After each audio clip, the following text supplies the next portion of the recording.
ভারতের মণিপুর রাজ্যের বাসিন্দারা প্রবল বৃষ্টিপাতের কারণে ঘরবাড়ি ছেড়ে নিরাপদ আশ্রয়ে যেতে বাধ্য হয়েছেন। শনিবারের বৃষ্টিতে ব্যাপক বন্যা দেখা দিয়েছে, যা ১,০০০-এরও বেশি ঘরবাড়ি ধ্বংস করেছে এবং অবকাঠামোরও ক্ষতি করেছে।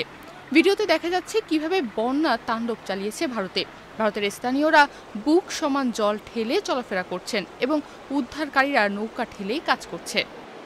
গত কয়েকদিনের টানা ভারী বৃষ্টিতে ভারতের মণিপুরের অন্যতম বড় নদী ইম্ফল তার পাড় ভেঙে ফেলে। এতে একাধিক ভূমিধসের ঘটনা ঘটে এবং আবাসিক এলাকাগুলো জলমগ্ন হয়ে পড়ে। ভারতীয় সেনা এবং আসাম রাইফেলসের সদস্যদের সবচেয়ে ক্ষতিগ্রস্ত কয়েকটি গ্রামে মোতায়েন করা হয়েছে। প্রশাসনের পক্ষ থেকে জানানো হয়েছে, প্রায় ৮০০ জনকে উদ্ধার করে কম ঝুঁকিপূর্ণ এলাকায় স্থাপিত আশ্রয় কেন্দ্রে সরিয়ে নেওয়া হয়েছে। পাশাপাশি বাসিন্দাদের অপ্রয়োজনীয় যাত্রা এড়াতে এবং বিপজ্জনক এলাকা থেকে দূরে থাকতে পরামর্শ দেওয়া হয়েছে। ভারতের আবহাওয়া অধিদপ্তর সতর্ক করেছে, আগামী ২৪ ঘন্টায় আরও ভারী বৃষ্টিপাতের সম্ভাবনা রয়েছে।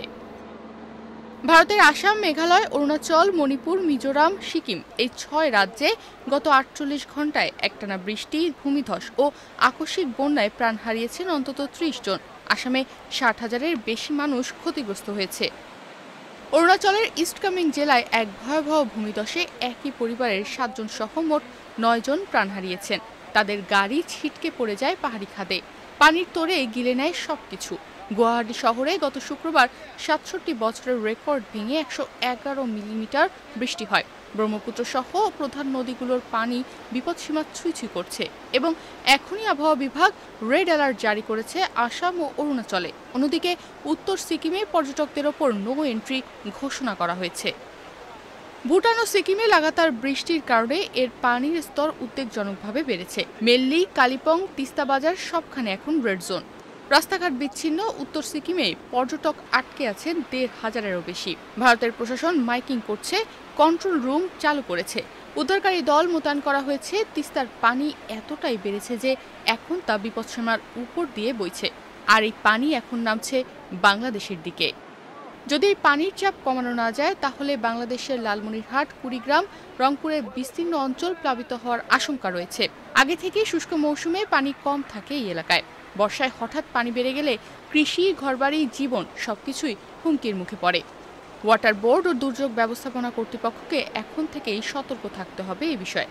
তিস্তার পানি প্রবাহ ও হঠাৎ ঢলের প্রভাব কেবল গৃহহীনতাই নয়, খাদ্য সংকট পর্যন্ত নিয়ে যেতে পারে বাংলাদেশকে। আবহাওয়া অধিদপ্তর বলছে, আগামী ৩ থেকে ৪ দিন উত্তর পূর্ব ভারতে আরও ভারী বৃষ্টিপাতের সম্ভাবনা রয়েছে। এতে করে আরও ভূমিধস, নদী ভাঙন ও সড়ক বিচ্ছিন্ন হওয়ার আশঙ্কা থাকছে। সিকিমে এখনও মেঘভাঙা বৃষ্টির সতর্কতা রয়েছে। ব্রহ্মপুত্র, তিস্তা, লোহিত ও বরাক নদীগুলোর পানির স্তর বাড়তে পারে। বাংলাদেশ সরকার এবং পানি উন্নয়ন বোর্ডের এখনই ভারতের সঙ্গে সমন্বয় করে তিস্তা প্রবাহ নিয়ন্ত্রণে পদক্ষেপ নেওয়া জরুরি, এমনটাই বলছেন বিশ্লেষকরা। রেড অ্যালার্ট জারি করা উচিত তিস্তা তীরবর্তী ইউনিয়নগুলোতে। পর্যাপ্ত ত্রাণ, আশ্রয়কেন্দ্র ও মাইকিংয়ের ব্যবস্থা এখন থেকেই নেওয়া উচিত। না হলে এক রাতেই হঠাৎ ঢলে মানুষের জীবন তছনছ হয়ে যেতে পারে। তনিমা রহমান, বাংলাদেশ প্রতিদিন।